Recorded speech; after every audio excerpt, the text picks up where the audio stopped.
네, 안녕하세요. 저는 광주과학기술원 기계공학부 최경환입니다. 네, 오늘은 커넥티드 자율주행차에 대해서 말씀을 좀 드리려고 하고요.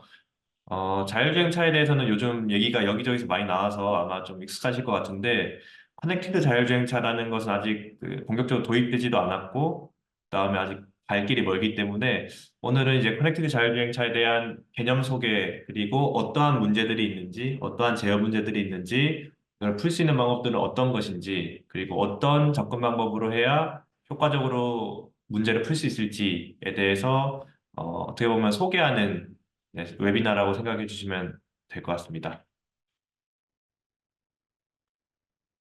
네, 그래서 간단하게 서론 말씀드리고요. 그다음에 두 가지 토픽에 대해서 말씀드릴 겁니다. 그래서 CAV라는 거는 네, Connected Automated Vehicle. 그래서 아까 한글로 말씀드렸던 커넥티드 자율주행차의 줄임말이고요. 이거에 대한 두 가지 코디네이션 컨트롤 문제와 그다음에 에너지 매니지먼트 문제 두 개에 대해서 자세히 설명드리겠습니다. 네, 요즘은 이제 자동차라는 거에 대해서 사실 모빌리티라는 말이 많이 나오고 있는데요. 미래 모빌리티들이 어떤 모습일지 상상하시는 분들이 많습니다. 그래서 예시 영상을 좀 몇 개 보여드리겠습니다. 그래서 이제 여기서 보시면 일단은 자동차 주변으로 이렇게 막 전파 같은 게 나가는 이게 통신을 의미하는 거고요.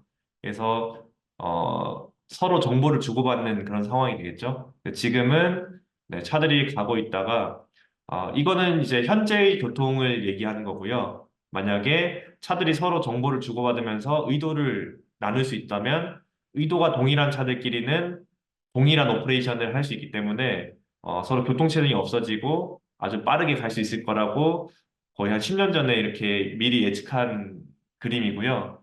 그리고 조금 더 팬시한 것을 보면 이제 단순하게 속도만 맞춰서 일정하게 가서 교통 흐름을 좋게 하는 것뿐만 아니라 다른 의도를 가진 차들이 있을 때 예를 들어 지금은 다 그 고속도로를 빠져나가야 되는 차들인데요. 이런 차들에 대해서 네, 똑같이 협조를 해서 네, 일사불란하게 나가는 그런 모습들을 볼 수 있습니다. 이것도 재밌는데 사실은 이게 거의 100년 전에 그 뉴욕에서 열렸던 한 박람회에서 네, 공개한 영상인데요. 아주 작은 미니어처 트래픽을 만든 거고요. 미래의 모습은 이렇게 모든 차들이 동일한 속도로 일정하게 갈 것이다. 어떻게 보면 왼쪽에 있는 영상이랑 같은 생각을 예전부터 해왔던 것 같습니다. 그래서 결론적으로 미래에는 서로 정보를 주고받으면서 아주 동일한 오퍼레이션을 효율적으로 하든지 아니면 서로 다른 이익이 상충할 때는 네, 이익이 맞는 그룹끼리 다시 재그룹핑해서 네, 특수한 목적을 달성한다든지 하는 네, 모습들이 나올 거라고 다들 예측을 하고 있습니다. 그래서 이런 것들을 달성하기 위해서 모빌리티에서 어떤 것들이 필요한지에 대해서 얘기들을 많이 하고 있는데요. 이 대표적인 기술에 대한 키워드는 보통 네 가지를 얘기합니다. 이거를 줄여서 CASE 또는 CASE라고도 하고요. 하나씩 말씀드리면 커넥티비티, 오토노머스, 그다음 쉐어링, 그다음에 일렉트리피케이션입니다. 일렉트리피케이션은 워낙 예전부터 내연기관 차량의 환경 문제가 대두되면서 뭐 하이브리드 차, 전기차 이렇게 자연스럽게 잘 넘어오고 있는 상태고요. 그래서 지금은 전기차들도 많이 출시가 되고 있고 네, 많은 차들이 네, 내연기관에 기반하지 않는 친환경 동력원들을 가지고 있는 상황이고요. 쉐어링 같은 경우는 이제 사실은 기술적인 것보다는 모빌리티를 네, 같이 공동 소유해서 실제로 돌아다니는 모빌리티 수를 줄이고 네, 최소 필요한 수만 가지고 효율적으로 사용해보자 이런 개념이기 때문에 오늘은 말씀드릴 거는 네, 제목에서 나오듯이 자율주행 그리고 커넥티비티 이 두 개에 대해서 말씀을 드리겠습니다. 자율주행 얘기를 하면 항상 레벨 얘기가 나오는데요. 레벨이 이제 보통 뭐 레벨 0부터 5까지 있고요. 레벨 0는 말 그대로 아주 옛날 차량, 아무 그 보조 기능이 없는 차량. 그다음에 레벨 5는 네, 모든 것들이 자동화가 돼서 만약에 우리가 꿈꾸는 잠자면서도 차를 몰 수 있는 그런 차를 의미하고요. 그 중간 단계에 있는 것이 레벨 1부터 4에 해당하게 됩니다. 그래서 현재는 거의 다 모든 차량이 레벨 2라고 보시면 되고요. 그래서 원 같은 경우는 운전자를 도와주는 건데, 운전자가 핸들링하는 횡방향, 조향에 대해서만 도와주거나 아니면 그 종방향으로 감가속하는 액션만 도와주는 두 가지 하나만 있는 경우를 얘기하는 거고요. 레벨 2는 네, 둘 다 있는 경우를 얘기하는 겁니다. 그래서 요즘 차를 사면 뭐 현대차든 뭐 다른 차든 대부분 네, 레인 키핑 기능을 켜고 그다음에 크루즈 컨트롤 기능을 켜면 네, 일정 아주 그 안전한 구간에서는 마치 차가 스스로 운전하는 것처럼 느껴지는데요. 그게 이제 레벨 2에 해당하는 부분 자동화고요. 레벨 3 같은 경우는 이제 보조를 떠나서 실질적으로 차가 스스로 운전하기 시작하는 시점입니다.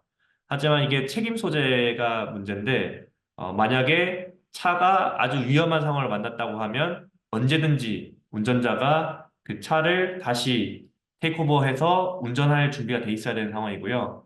레벨 4는 그것까지도 없어지는 그래서 어떤 구간, 그러니까 자율주행 레벨 4가 정의한 구간 내에서는 네, 완전하게 자율주행이 가능한 그런 구조입니다. 예를 들어서 우리가 요즘 뭐 레벨 4 실증 이런 얘기를 할 때 주로 자율주행 셔틀 얘기를 많이 하는데요. 자율주행 셔틀은 지정된 구역 내에서 거의 지정된 코스에서 자율주행하는 걸 얘기하는 거기 때문에 그거는 레벨 4 자율주행이 맞다고 할 수 있습니다. 하지만 그 차량이 뭐 새로운 곳을 가거나 또는 새로운 뭐 오프로드를 가거나 하면 레벨 4를 지원을 못하기 때문에 이건 레벨 4 자율주행은 항상 네, 지역 어떤 특수한 조건, 지역적인 조건이 들어가 있다고 보는 거고요. 그래서 이것들이 해제된 게 레벨 5라고 보시면 됩니다. 그래서 현재는 대부분 레벨 2고 흔히 자율주행 기술 개발한다고 하는 것들이 레벨 4를 목표로 하고 있고요. 그래서 그 중간 단계 레벨 3도 네, 기술들이 나오고 있습니다. 그래서 우리가 자율주행하면 가장 이제 많이 들리는 테슬라, 그리고 테슬라가 출시한 Full Self Driving, FSD라는 서비스가 나왔고요. 이게 정식 버전은 아니고 베타 서비스로 지금 배포가 되고 있는데요. 사람들의 리뷰를 보면 상당히 잘 된다고 다들 얘기를 하고 있습니다. 보시면 지금 가장 왼쪽 동영상 같은 경우는 고속도로에서 자율주행으로 FSD로 지금 합류하는 걸 얘기하는 거고요. 지금 왼쪽 차량을 보면서 좀 느리게 가주니까 다시 가속을 한 다음에 이제 여기 진입을 하게 되고요. 그다음에 진입하고 나서 네, 여기 차선 변경할 타겟을 찾고 그다음에 여기 있는 차가 지나가면 자연스럽게 합류하게 되는 것을 볼 수 있습니다. 뭐 뒤에서도 네, 자연스럽게 고속도로에서 레인 변경을 잘 하고 있고요.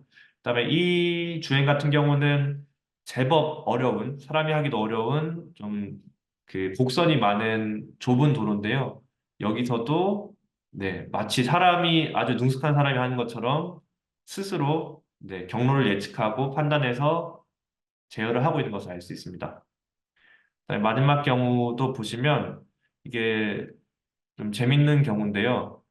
사람 같은 주행이라고 지금 얘기를 드렸는데, 먼저 지금 앞에서 차가 올 때는 본인이 못 지나갈 것 같으니까 기다렸다가, 네. 지금 같은 경우는 차가 있지만 본인이 먼저 끼어들어서 의사를 표명을 한 겁니다. 그래서 마치 사람이 운전 성향을 가진 것처럼 자율주행도 그 정도 수준까지 왔다라는 걸 알 수 있고요. 반면에 이제 이게 완벽하지만은 않은 게, 예를 들어서 첫 번째 영상을 보면, 어, 별 문제 없어 보이긴 합니다. 잘 보시면 여기 기차 차도가 있죠. 기차로가 있고 앞차가 출발하니까 이제 앞으로 가서 여기 이제 신호가 빨간불이기 때문에 멈췄는데 자세히 보시면 지금 그 네, 기차가 지나가는 길 위에 멈춘 겁니다. 그래서 만약에 기차가 오는 상황이면 그리고 후진을 할 수 없고 신호 때문에 앞으로도 갈 수 없는 상황이면 사고가 날 수도 있는 그런 상황이고요.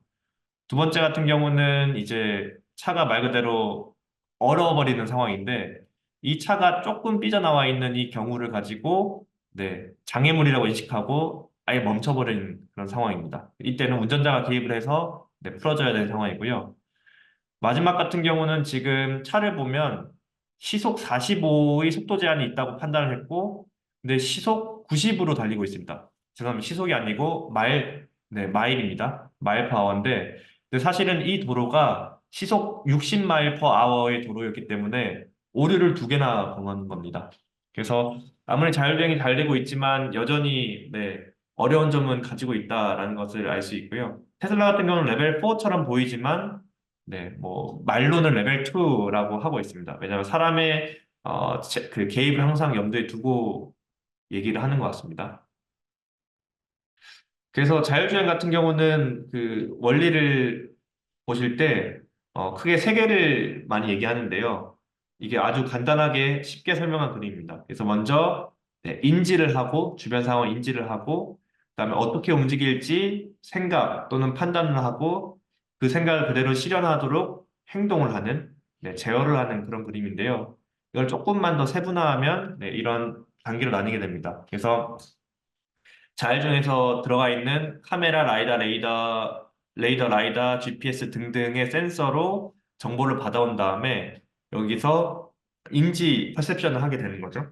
그래서 뭐 주변 차선도 인식하고 뭐 트래픽 라이트도 인식하고 등등을 인식해서 주변이 지금 어떻게 되고 있는지를 인식을 하는 거고요. 이게 센스에 해당하는 거고 그렇게 되면 네, 어떻게 움직일지 판단, 계획을 하는 거죠. 그래서 지금 뭐 주변 차들이 어떻게 움직일지 계획을 해서 네, 나는 주변 차들이 이렇게 움직일 때 요렇게 판단하겠다라고 결정을 해서 네, 최종적으로 경로가 나오는 거고요. 그 다음에 경로가 나오면 뭐 기존에 있는 여러 가지 제어기법들로 움직이게 되는 그런 상황입니다. 그래서 여기까지가 자율주행에 대한 얘기고요. 또 하나 말씀드릴 거는 커넥티비티인데요. 개념 자체는 명료합니다. 그래서 말 그대로 커넥티드 카라고 하는 거는 차량이 주변과 연결되는 거고요. 이 연결이라는 거는 통신입니다. 그래서 통신을 가지고 정보를 주고받는 그런 상황을 얘기합니다. 그래서 보통 이제 커넥티비티라고 얘기하면 V2X라고 많이 하는데요. 이 V는 비클의 V고요. 그다음에 X는 뒤에 차가 연결될 다른 것들을 얘기하는 겁니다. 그래서 여기 보시면 일단은 다른 차와 정보를 주고받으면 V2V, 그다음에 다른 보행자와 연결되면 V2P, 그래서 페데스트라인이 되고, 그다음에 그 교통 인프라와 연결이 되면 V2I, 인프라스트럭처가 되고 그다음에 네트워크 말 그대로 인터넷 접속을 하는 거죠. 네트워크와 연결되면 V2N이라고 해서 어, 내 차가 있는 곳 주변의 정보도 받아올 수 있고 또는 조금 더 멀리 있는 교통 신호 정보도 받아올 수 있고 또는 인터넷에서 현재 교통 상황이라든지 여러 가지 정보들을 받아올 수 있는 이런 상태를 얘기하는 거고요.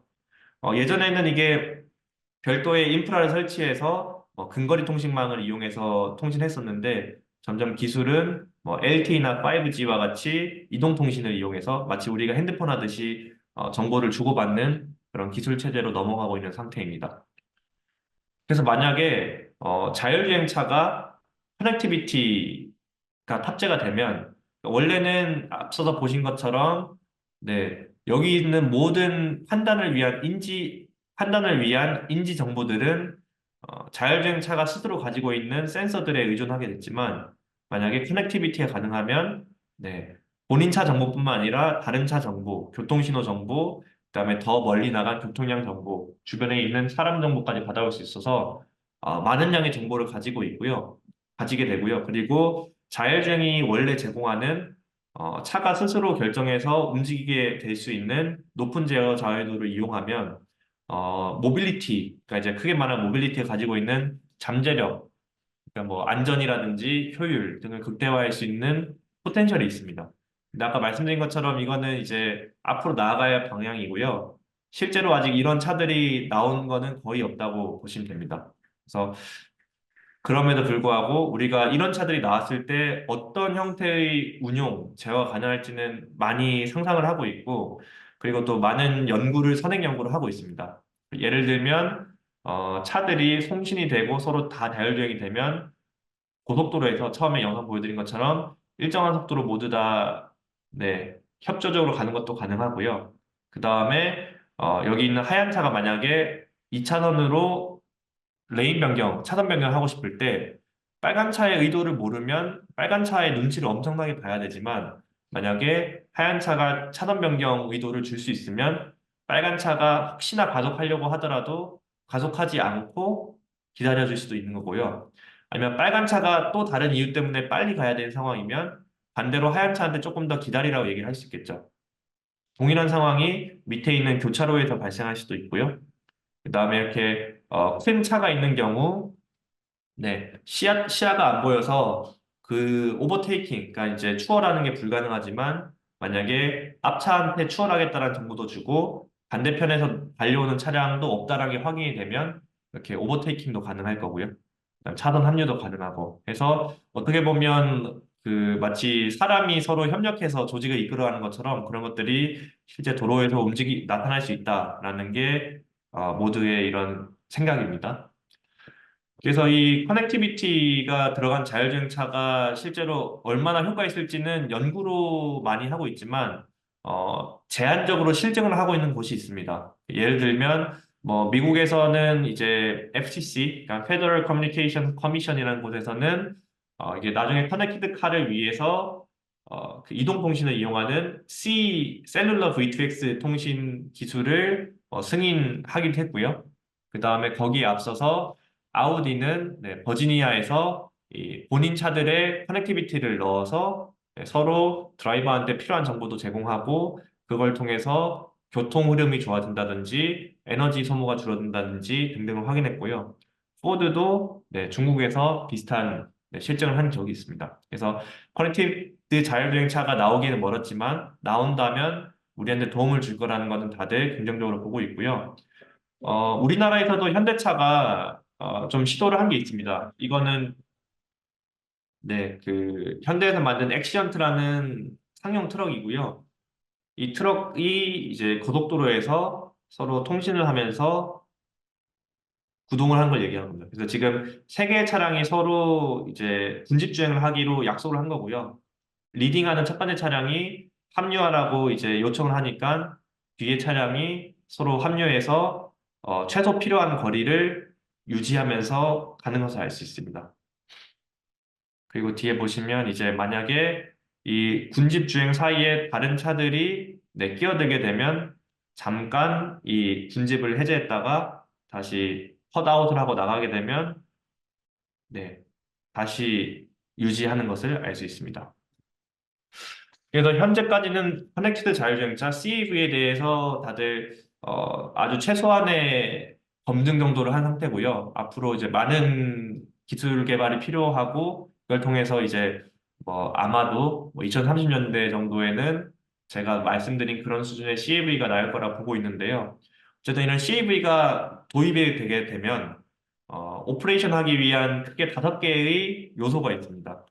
첫 번째는 서비스 플래닝이라고 하는데요. 이 서비스는 말 그대로 CAV가 사용자한테 제공할 수 있는 서비스를 얘기하는 건데, 어쨌든 CAV는 자동차이기 때문에 이동 서비스를 제공하는 것을 얘기하는 거고요. 예를 들어서 떤 사람이 A부터 B까지 가고 싶다고 했을 때, 그것을 이제 그런 이동 서비스를 제공하기 위해서 모든 CAV들이 있다면, 대중교통이 있다면, 그 CAV들이 어느 지역에서 어디까지 그 탑승객을 태워주고 그다음에 다른 교통수단을 환승해주고 하는 계획들을 세워야 됩니다. 그래서 이렇게 CAV가 있다면 이런 서비스 플래닝 통해서 필요한 서비스를 최적으로 결정하는 단계가 필요한 거고요. 어떻게 보면 가장 상위 레벨의 어떤 계획이라고 볼 수 있겠죠. 뭐 글로벌 플래닝이라도 볼 수 있고 만약에 꼭 대중교통이 아니고 한 차에 대해서 얘기한다면 내가 여기서부터 저기까지 갈 때 최적의 경로나 최적의 어떤 뭐 속도 패턴 이런 게 어떤 건지를 결정하는 것도 서비스 플래닝에 해당될 수 있습니다.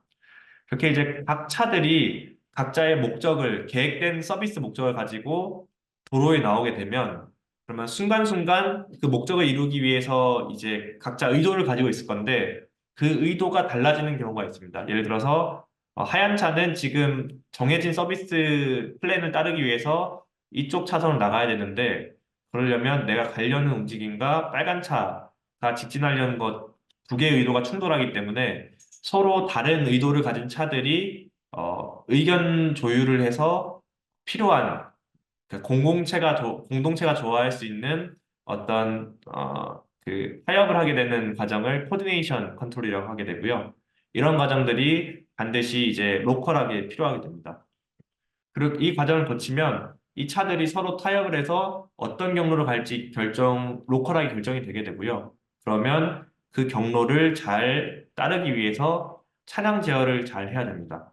그래서 이거를 Vehicle Dynamics Control이라고 하고요. 이 컨트롤이 쉬워 보이지만 만약에 제대로 수행되지 않으면 이렇게 경로를 주더라도 초록색처럼 경로를 주더라도 그 경로를 따라가지 못하고 네, 미끄러지거나 불안해질 수도 있습니다. 그러면 차가 다이나믹스가 어떻게 돼야 될지 결정을 하게 되면 그 동력을 만들어줘야 되는데요.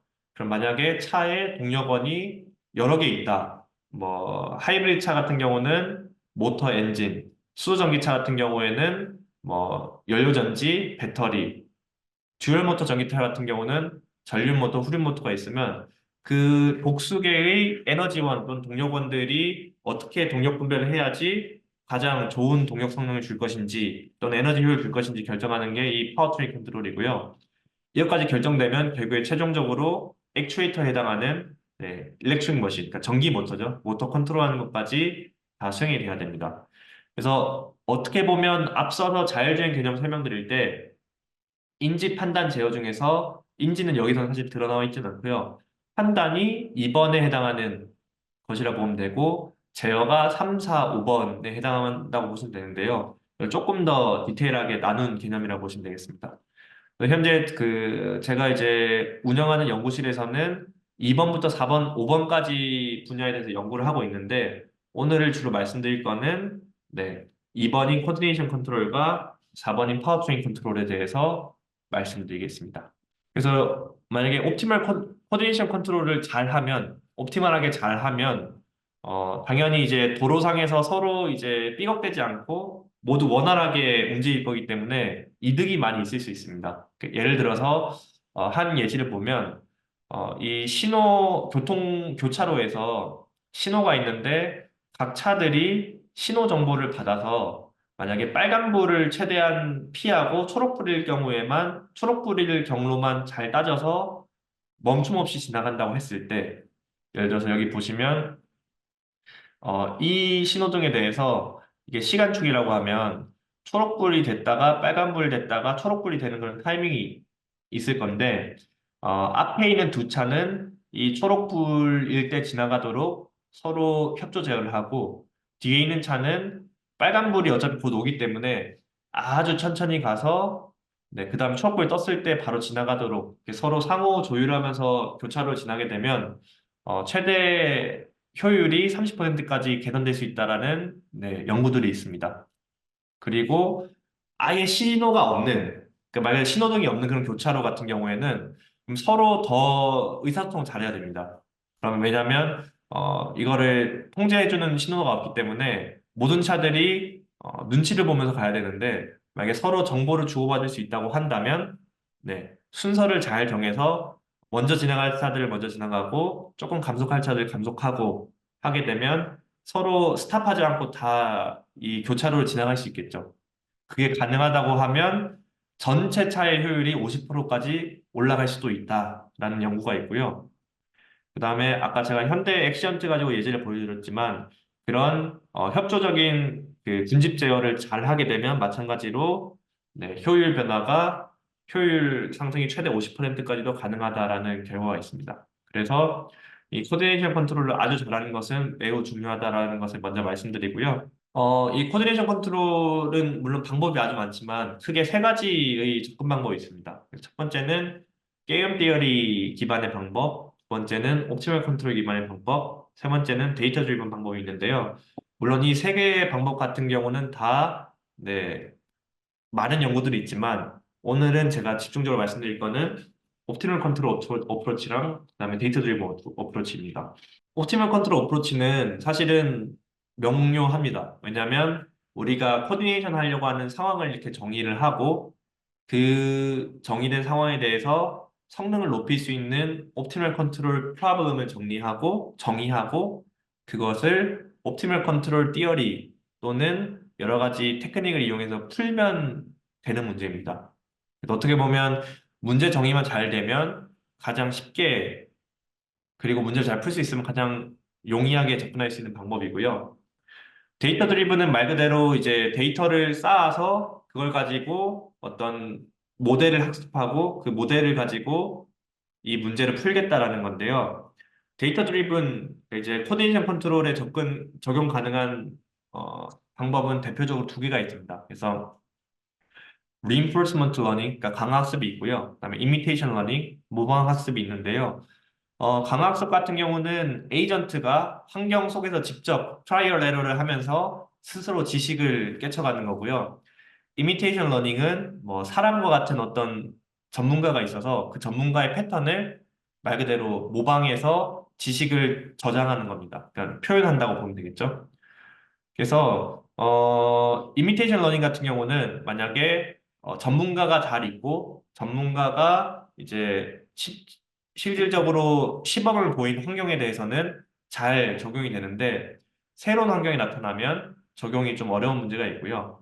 반면에 강학습 같은 경우는 아예 없는 제로 베이스에서 하기 때문에 어떤 복잡한 문제가 오더라도 그것을 해결해 나갈 포텐셜이 있습니다. 다만 그 학습 시간이 좀 오래 걸릴 수도 있고 또는 이제 학습하는 과정에 또는 학습하고 나서 어떤 동작을 할지 100% 개런티를 못하기 때문에 좀 세이프티 리스크가 있긴 합니다. 하지만 여기서 하나 더 볼 것은 이미테이션 러닝 같은 경우를 CAV에 적용을 한다고 했을 때 사실 가능한 방법이 없습니다. 왜냐하면 한 차의 자율주행 같은 경우에는 이미테이션 러닝을 할 수 있는 게 많은 운전자가 있고 그 운전자가 다른 차들을 봐가면서 어떻게 행동하는지를 알 수 있는데 CAV 같은 경우는 들어오는 정보가 본인 차에 들어가 있는 정보뿐만 아니라 네, 다른 차들에서 들어오는 통신 정보가 다 필요한데 현재까지 그런 정보들을 받아오면서 잘 구현하고 있는 사람 또는 자동차 CAV가 없기 때문에 사실은 데이터셋이 없다고 보는 게 맞겠죠. 그래서 데이터 리빙 어프로치는 대부분 광학습, 아래를 가지고 진행을 하고 있다라고 말씀드릴 수 있습니다. 그래서 두 개 말씀드릴 예정이고요. 옵티멀 컨트롤 어프로치는 특정 시나리오에 대해서 예를 들어 교차로라든지 뭐 합류 차선이라든지 또는 군집주행, 차선 변경에 대해서 각각에 대해서 솔루션을 아주 리고러스하게 다 구해놓은 연구들이 많이 있고요. 그다음에 하나뿐만 아니라 뭐 그 교차로에다가 레인을 여러 개 넣어서 좀 상황을 네, 복잡하게 만들거나 인터섹션 두 개를 붙인다든지 교차로 두 개 붙인다든지 아니면 머징, 합류 차선, 교차로, 로터리를 다 붙인다든지 이런 거에 대한 솔루션도 다 있고요. 그다음에 더 나아가서 CAV만 있는 게 아니고 HDV, 그래서 Human Driven Vehicle, 사람이 운전하는 차들이 껴있는 상태에 대해서 어떻게 해야 될지 좀 제어 이론적으로 접근하는 연구들이 있습니다. 뭐 다들 너무 재미난 연구들인데 오늘은 소개하는 자리이니만큼 가장 단순한, 네, 그 가장 오래된 연구를 소개해 드리려고 합니다. 이거는 이제 말 그대로 온램프 머징, 그러니까 합류 차선에 대한 얘기고요. 시나리오는 모든 차가 CAV이고, 네, 여기 메인 로드가 있고, 세컨더리 로드가 있고, 여기 이제 합류하는 존, 머징 존에서 서로 충돌하지 않고 피해가는, 네, 제어를 하려는 거고요. 이 오퍼레이션 하기 위해서 옵티멀 컨트롤 문제를 이렇게 정의를 할 수 있는데, 일단 보시면 이 차가 어떻게 움직일지부터 정리를 해야 됩니다. 그래서 여기서 P 같은 경우는 포지션이고요. 그래서 P를 미분하면 속도가 되겠죠. 그다음에 속도를 미분하면 U인데 U가 가속도라고 보시면 됩니다. 그래서 가속도를 결정하면 속도가 바뀌고 그 속도로 인해서 위치가 바뀌기 때문에 차들이 움직인다 보는 거고요. 결국에 이 제어의 목적은 가속도를 잘 결정하는 겁니다. 그래서 보시면 일단은 이 최적 제어 문제를 보면 목적 함수에 네, U 제곱을 적분한 것이 들어가 있는데요. 그러면 가속도를 좀 덜 쓰고 그냥 최소한으로 힘을 좀 쓰고 일단 제어하겠다라는 의미를 얘기하는 거고요. 그다음에 뒤에 있는 두 번째 항은 좀그 표기가 복잡하지만 결국에는 그 i번째 차가 머징존에 들어가는 시간과 i-1번째 차가 머징존에 들어가는 시간의 차이를 줄이겠다. 그러니까 네, 서로 머징존을 통과하는 시간을 최소화해서 최대한 동일 시간에 많은 차들을 내보내겠다라는 목적을 가진 문제고요. 그다음에 제한 조건은 아까 말씀드린 그 대상 CAV의 운동 방정식. 이거 7번 같은 경우는 이게 좀 복잡한데 머징존에는 한 번에 하나의 차만 있어야 된다라는 수학적인 집합 표현입니다. 그래서 그렇게 되면 네, 여기 오른쪽 값에 보시는 것처럼 i번째 차가 이렇게 쭉 가다가 머징존에 들어가고 나온 순간에 I-1번째네요. 그다음에 I 번째 차가 그때 진입해서 빠져나가는 그런 모습이 되겠죠. 그러면 서로 머진종에는 한 번에 한 차만 있고 스무스하게 빠져나갈 수 있게 됩니다. 그래서 이 문제를 풀면, 네, 뭐 푸는 방법은 여러 가지 기법들이 쓰지만 어쨌든 풀었다고 하면 얻어지는 결과는 아주 자명합니다. 아까 말씀드린 것처럼 이게 가로축이 타임, 시간, 세로축이 거리고요. 그러면 이게 이렇게 올라가면서 시간의 흐름에 따라서 거리를 이동하니까 점점 머징존으로 간다는 의미인데 여기 보시면 네, 비이클 27번째가 네, 빠져나가고 나면 그 다음에 28번째가 들어와서 빠져나가고 또 29번째가 들어와서 빠져나가고 하는 것 같이 우리가 옵티멀 컨트롤 프로블럼에서 정의한 의도한 문제, 그 비헤이비어가 그대로 나타나는 것을 알 수 있습니다. 그리고 이 경우는 지금 케이스 2 같은 경우는 네, 머징 그 메인 로드라든지 세컨더리 로드 모두 똑같은 속도로 출발한 걸 얘기하는 거고요. 만약에 메인 로드가 좀 더 빠르고 세컨더리 로드가 좀 느리다고 하더라도 최적 제어 문제를 잘 풀었기 때문에 네, 똑같은 예쁜 비헤이비어가 나온 것을 알 수 있습니다. 네, 그럼 이거의 효과는 자명한데요. 뭐 케이스 2, 3 같은 경우는 베이스라인에 대비해서 전체 연료 소모량이 거의 절반까지 줄어들게 되죠. 제가 아까 말씀드렸던 효율이 30% 50% 개선될 수 있다는 것과 거의 동일한 얘기고요.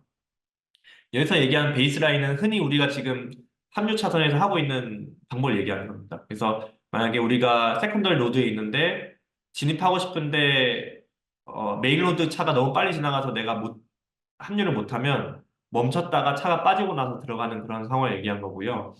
그런 경우에 대비해서 그러니까 현재의 수준에 대비해서 미래 CAV들이 도입되면 에너지가 절반으로 줄어든다라는 것을 확인할 수 있는 그런 예제입니다.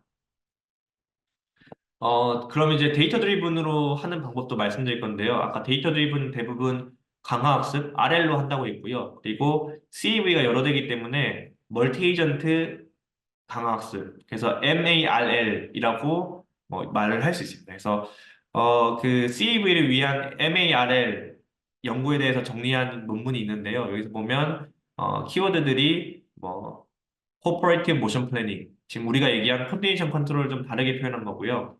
그다음에 뭐 다른 차들이 어떻게 움직일지 예측하거나 안전을 하나 보장해야 되고 그다음에 시뮬레이션을 실제로 구현할 때 sim to real에 대해서도 고민해야 되는 그런 것들이 키워드가 나와 있고요. 또 중요한 게 이것들을 실제로 이제 구현할 수 있는 시뮬레이터들입니다. 그래서 여기 보시면 뭐 많이 들어보셨을 수도 있는 스모라든지 칼라, 오픈 AI에서 제공하는 플랫폼, 그다음에 뭐 vsim, 가제보, 뭐 인터섹션, 하이웨이 EMV 등등 있습니다. 그래서 대부분 이런 플랫폼을 가지고 직접 이제 연구를 하거나 또는 뭐 매틀랩 기반으로 새로 커스텀해서 만들기도 하는 편입니다. 그래서 네, 계속 설명드린 것처럼 네, 코디네이션 컨트롤 위주로 말씀드릴 거고요.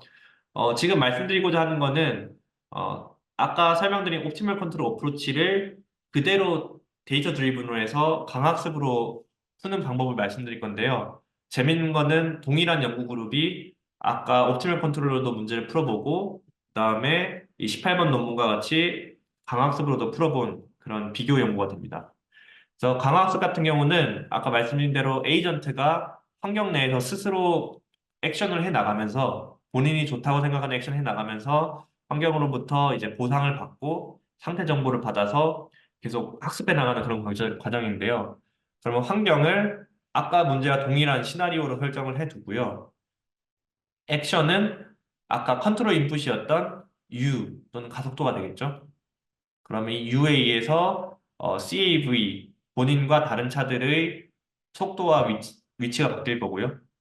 그러면 이 정보들을 줄 때 어떤 게 좋다고 얘기해 줄 리워드도 정리해야 됩니다. 여기 보시면 크게 세 개의 텀이 있고요.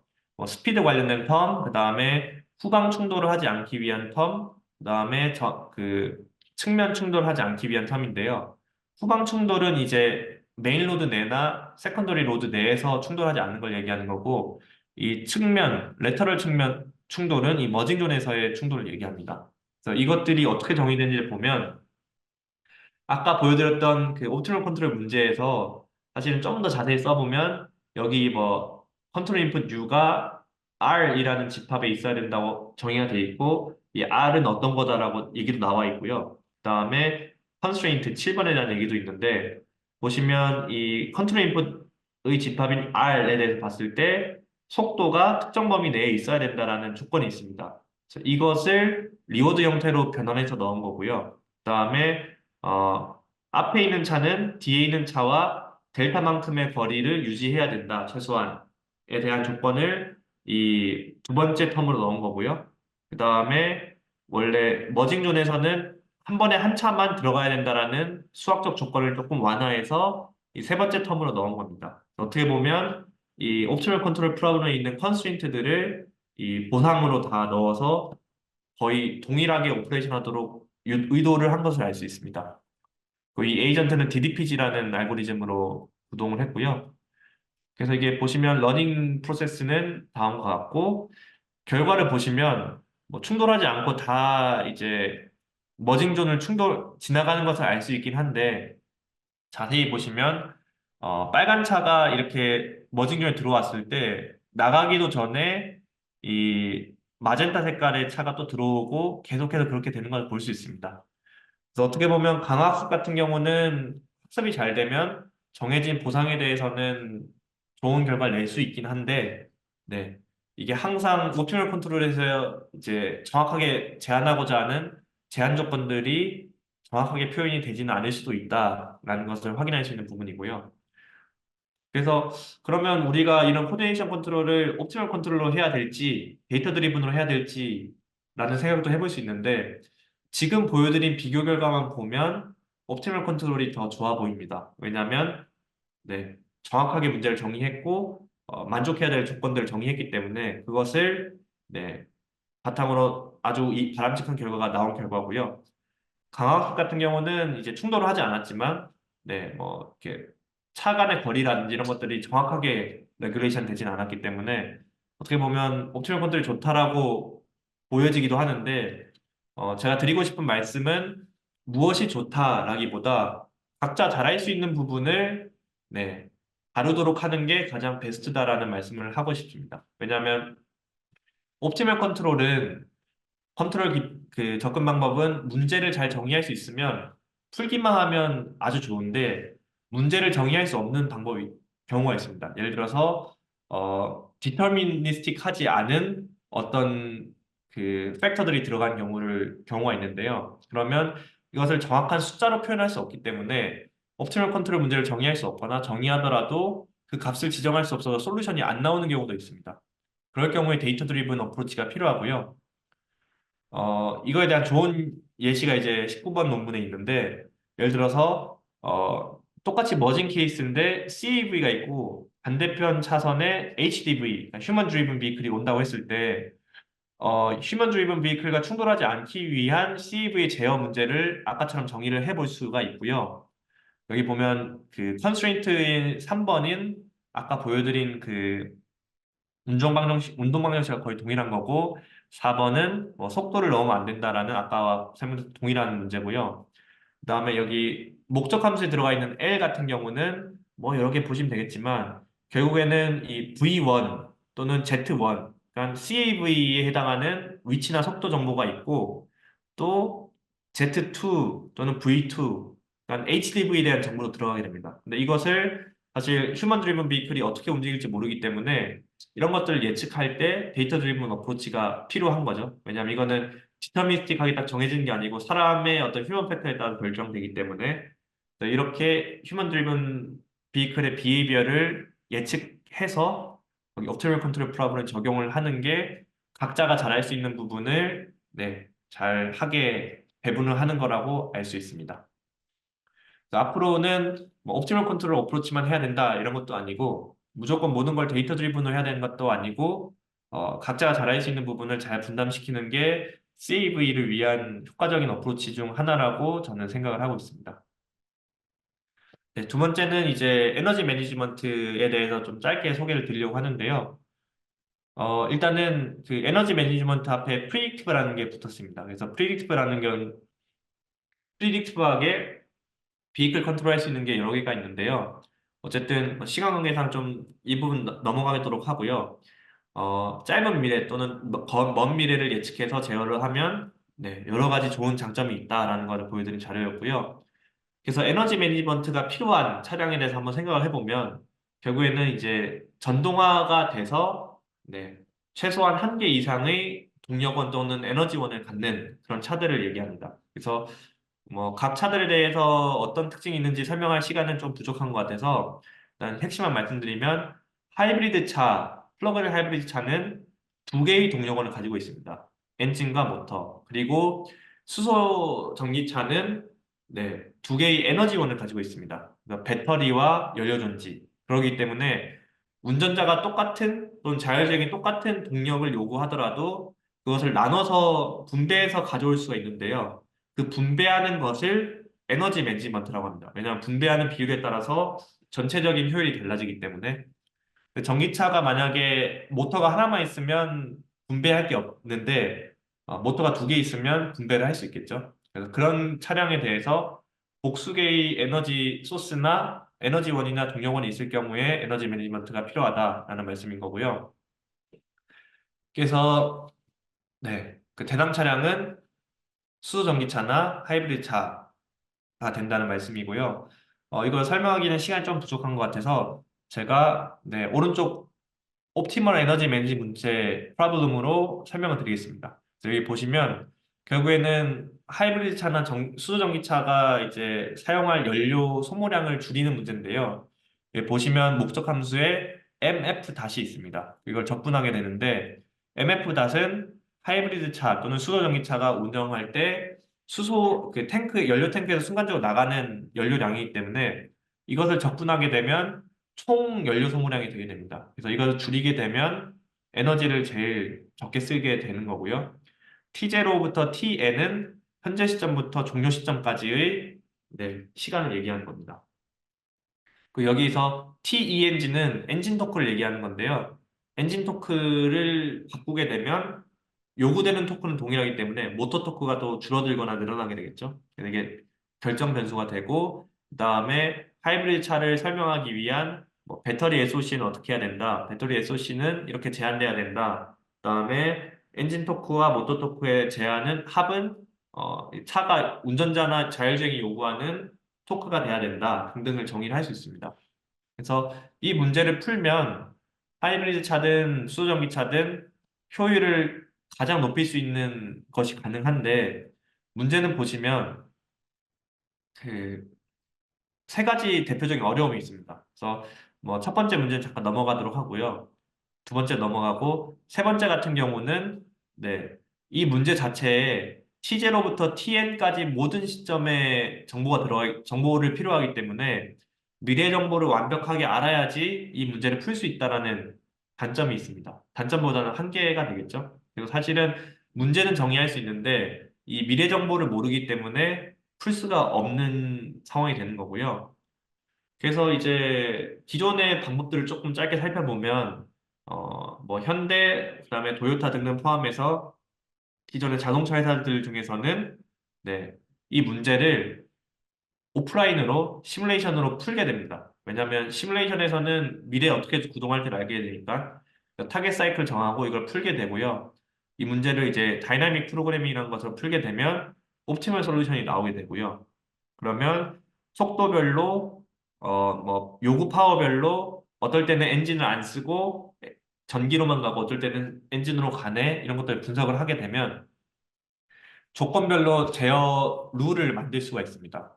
그래서 시뮬레이션 분석을 해서 제어 룰을 만든 다음에 이것들을 네, 칼리베이션 팀에 보내서 열심히 튜닝을 해서 성능을 극대화하게 되는 건데요. 이 방법이 어떻게 보면 가장 네, 효과적일 수도 있지만 이 타겟 사이클에 대해서만 성능을 완벽하게 보장을 할 수가 있습니다. 그래서 항상 제일 좋은 방법이다라고 얘기는 할 수는 없고요. 그래서 이제 나온 게 옵티멀 컨트롤 프린시플 기반의 방법인데 옵티멀 컨트롤 프린시플 중에서 콘트리겐스 미니멈 프린시플이라는 게 있습니다. 이 프린시플은 주어진 최적 제어 문제에 대해서 necessary condition, 필요 조건을 찾는 건데요. 그래서 만약에 실제 원래 옵티멀 컨트롤 문제의 해 집합이 이렇게 안에 있다고 하면 PMP로 정하는 컨트리겐스 미니멈 프린시플로 찾는 necessary condition은 더 큰 범위입니다. 어떻게 정확하진 않을 수도 있는데 잘만 찾으면 네, 글로벌 옵티멀이랑 비슷한 결과를 주는 거고요. 그리고 결국에는 이 necessary condition을 풀기 위한 여러 가지 프로세스도 필요한데 그래서 잘 풀면 여기 보면 DP는 아까 옵티멀 솔루션 준다고 했죠. DP로 푼 거랑 PMP로 푼 거랑 이 SOC 경향, 그러니까 스테이트 경향이 거의 비슷해진다라는 뭐 결과도 있긴 한데요. 어쨌든 문제는 이 PMP가 제공하는 necessary condition을 어떻게 풀지입니다. 결국에는 이 문제를 풀 때도 미래 속도 정보를 다 알아야지 풀 수 있기 때문에 결국에는 네, 미래에 대한 의존성을 완벽하게 해결하지는 못한 방법이고요. 그래서 요즘 한 근 5년 전부터 많이 시도를 하고 있는 게 프리딕티브하게 에너지 매니지먼트를 하자라는 전략인데 아주 직관적입니다. 왜냐하면 옵티널 컨트롤 문제를 전체에 대해서 속도 정보를 얻어서 못 풀기 때문에 우리가 예측 가능한 범위만 제한을 하고 그 범위에 대해서만 문제를 짧게 재정의해서 풀겠다라는 거고요. 그다음에 이 문제 속도 범위에 대해서는 네, 뭐 시계열 예측 기법 등등을 써서 예측을 하면 충분히 정보를 얻을 수 있기 때문에 가능한 방법이 되겠죠. 그래서 이제 예를 들자면 이 초록색이 우리 차라고 하면 앞차와의 정보를 네, 통신을 받아오고 그다음에 바로 앞에 있는 인프라 교통신호 정보를 받아오게 되면 우리 차가 어떤 속도로 운전하게 될지 예측을 할 수가 있겠죠.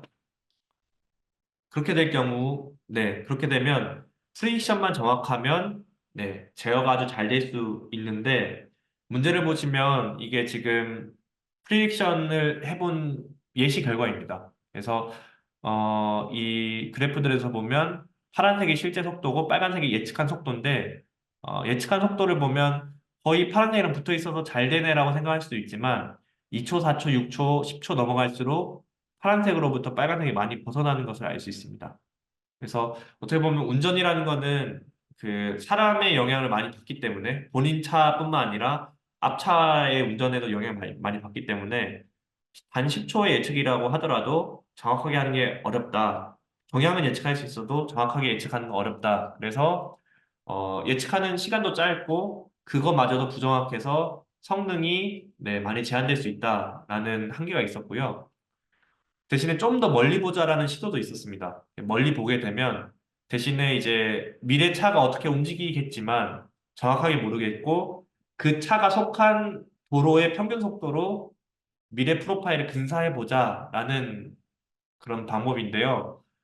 근사가 잘 맞으면 제어가 잘 되겠지만 만약에 여기 있는 것처럼 빨간색 점선과 검은색이 크게 다를 수가 있습니다. 왜냐하면 그 차가 속해 있는 교통과 다르게 운전자가 순간 운전을 할 수 있기 때문에 그럴 경우에는 성능이 크게 떨어질 수가 있습니다.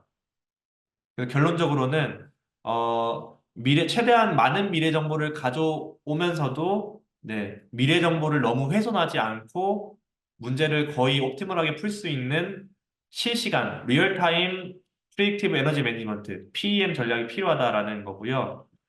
네, 지금부터는 제가 수행한 연구를 좀 소개를 드리려고 하는데 그래서 제가 했던 거는 그냥 뭐 옵티멀 컨트롤 프린시플로 하자도 아니고 뭐 데이터 드리븐으로 하자도 아니고요. 둘 다 잘 섞은 그런 방법인데 첫 번째는 이 문제가 너무 어려우니까 제가 이제 문제를 시간에 따른 문제가 아니고 우리가 결국에는 차가 제어하게 되면 교통 어떤 그 도로마다 움직이게 될 건데 다시 도로마다의 평균 속도라든지 평균 통과 시간에 대한 정보가 우리가 온라인으로 다 공개가 되어 있습니다. 그러면 이 정보를 이용하면 문제를 매 시간마다의 문제가 아니고 도로 단위마다의 문제를 바꿔볼 수 있지 않을까라고 생각을 했고요. 그래서 이 원래 있던 목적 함수를 시간에 따라서 쭉 나열하는 게 아니고 각 도로 단위로 나눈 다음에 이 도로 단위별로 옵티멀 컨트롤 프린시플, 그러니까 PMP를 적용을 하면 문제가 시간에 대한 문제가 아니고 각 도로에서 그러니까 N개의 도로가 있다고 하면 N개의 도로 단위에서 어떤 파라미터가 최적인지를 정하는 문제로 바뀌게 됩니다. 그래서 예를 들어서 20분 동안 가야 될 문제를 20분 동안에 20개의 도로 링크를 지난다고 하면 20분, 그러니까 1200초에 대한 문제가 아니고 20개에 대한 문제로 바뀌는 거죠. 이게 바뀐다라는 거를 그냥 제가 수학적으로 막 근사해서 한 건 아니고요. 뭐 이론을 써서 정확하게 증명을 한 그런 내용입니다. 여기서 필요한 것을 보면 결국에는 이 n개의 파라미터를 찾는 문제인데 이 각 도로 링크에서 필요한 정보들이 있습니다. 이 정보들은 네, 이 온라인에서 제공하는 정보들 가지고 쉽게 예측을 할 수 있는 거고요.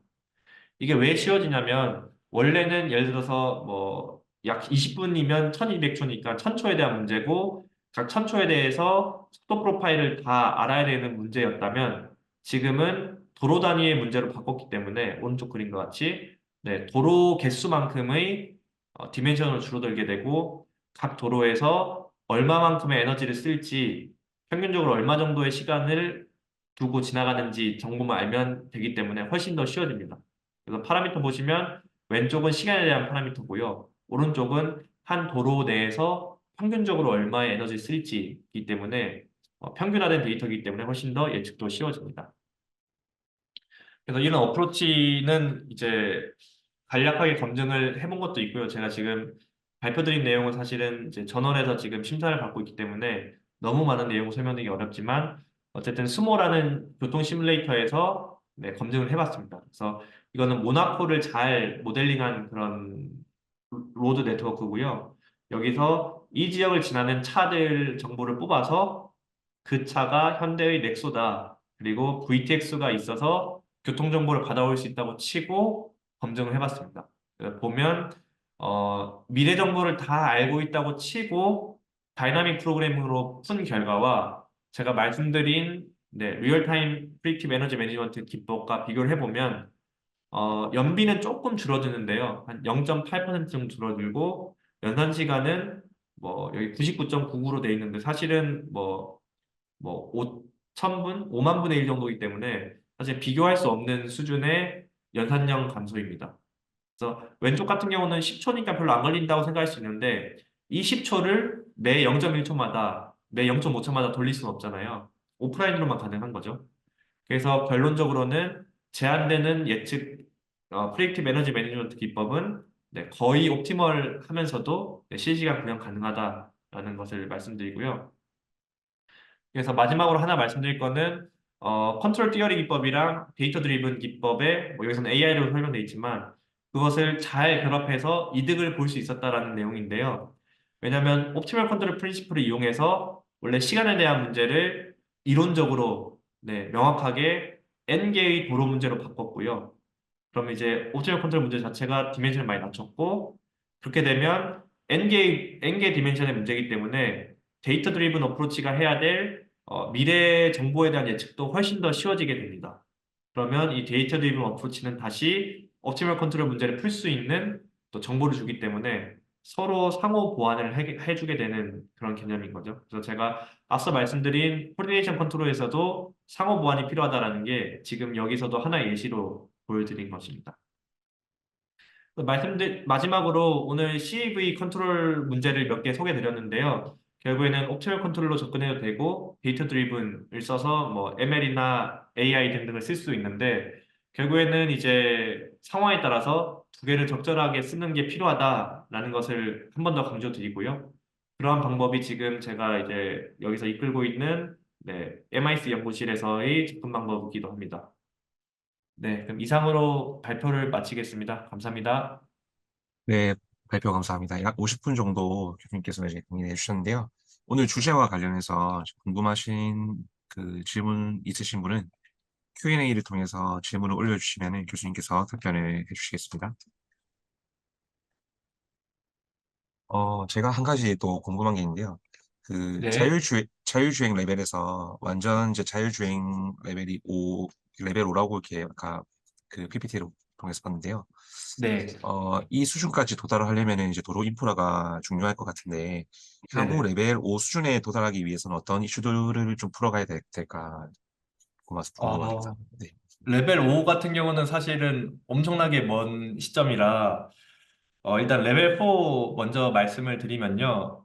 왜냐면 그 레벨 5까지 도달하려면 사실 인프라에 의존하지 않을 정도까지 돼야 되기 때문에 일단 레벨 4 먼저 말씀드리면 지금 그 결국에는 교통 자율주행을 위해서 지금 고속도로라든지 그 주변에 있는 차들 정보를 중계해주는 도로 인프라를 설치하려는 움직임이 있습니다. 물론 그게 어떤 방식일지 어떤 통신 방식일지에 대해서 논란이 그동안 꽤 있어서 좀 지연되고 있긴 한데 그런 것들을 지금 27년도 구축을 목표로 정부에서 주도를 하고 있고요.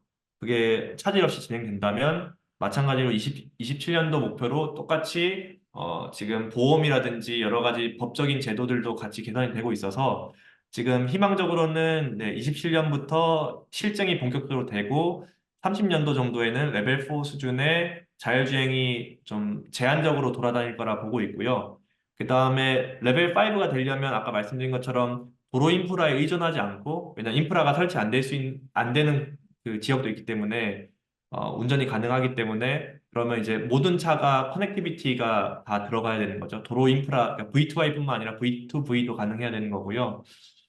그 경우는 조금 더 멀은 것 같습니다. 왜냐하면 이제 그 제조사별로 통신 규격도 정의를 해야 될 거고, 그렇게 되면 이제 모든 출시된 차들이 V2V가 되기 위해서는 제 전문 분야는 아니지만 통신은 그래도 한 2035년 이후가 되지 않을까 싶습니다.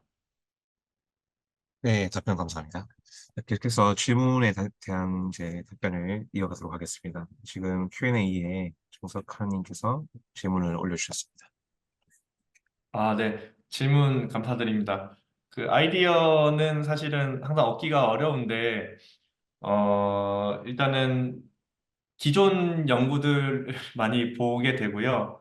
그 다음에 이제 제가 어떻게 보면 그 이 연구를 CAV에 대한 연구, 어떻게 보면 미래에 대한 연구를 하기 전에 예전에는 그 전동화 자동차를 실제로 개발하고 구동하는 연구를 많이 하게 했었습니다. 근데 그런 연구를 하다 보니까 이게 실제로 이론적으로 연구하는 거랑 실제 임플레멘테이션 할 수 있는 연구의 차이를 많이 느끼게 돼서 그런 측면에서 미래의 CAV에서 진짜 의미 있는 기술이 뭔지를 많이 고민을 했었고요. 그러기 위해서는 지금 이번에 계속 강조했던 것처럼 옵티멀 컨트롤만 하기에는 네, 디터미니스틱 하지 않은 것들을 대응하기 어렵고 그다음에 데이터 드리븐으로만 하기에는 좀 엄밀하지 않은 부분이 있어서 그거를 잘 조합해야겠다라는 아이디어를 먼저 그 세우게 됐고요.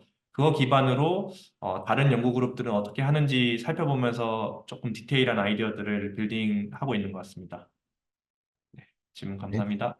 네, 답변 감사합니다. 네, 계속 이어서 질문을 받아보도록 하겠습니다. 지금 커넥티비티 관련해서 이제 정보를 전송하기 위한 미들웨어 개발하는 팀이 지스트에 있는지 문의 주셨는데요. 이거에 대해서 연구하는 그룹은 사실은 네, 지금은 없고 말씀하신 부분이 중요한 내용인데요. 지금 사실 제가 말씀드린 것들은 네, 통신에 대해서 100% 신뢰를 하고 진행을 하고 있습니다. 그래서 그렇게 되면 통신할 때 정보 누락도 생길 수 있고 정보 로스도 있을 수 있고 정보 딜레이도 있을 수 있는데요. 이것을 다루기 위한 네, 연구는 반드시 필요할 것 같고 지스트에서 할 수 있을지는 아직까지는 잘 모르겠습니다. 근데 분명히 지스트 외에서 다른 그룹에서 그것들을 연구를 많이 하고 있고요. 특히 뭐 딜레이라든지 정보 로스가 있을 때 네, 서로 안전을 유지하면서 협력을 계속 이어가는 방법에 대한 기술도 네, 연구가 되고 있습니다. 네, 오늘 와주셔서 너무 감사드리고요. 관련해서 혹시나 궁금하신 것들이 있으면 메일 등 통해서 언제든지 연락 주시면 제가 네, 아는 범위 내에서 열심히 답변드리겠습니다. 감사합니다. 네, 감사합니다.